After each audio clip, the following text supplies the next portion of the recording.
Don't try to lie or to pretend. Everybody knew that I would end up here again, and I might have even felt relieved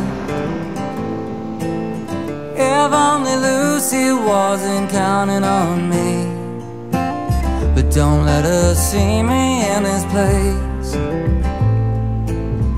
Don't make me have to see that look on her face.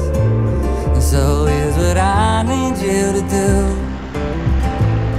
First tell her that I'm sorry, she's gotta hear this from you. Tell Lucy that I love her, but I'm not what she needs. Tell her I said she's better off without me.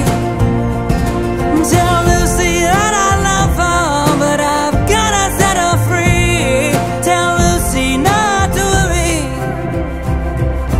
Tell her not to worry about me.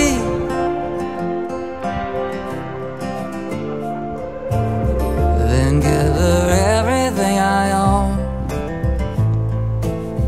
Tell her to find someone and try to make a home. Then tell her everything I've done, all the reasons why I can't be a father to a son.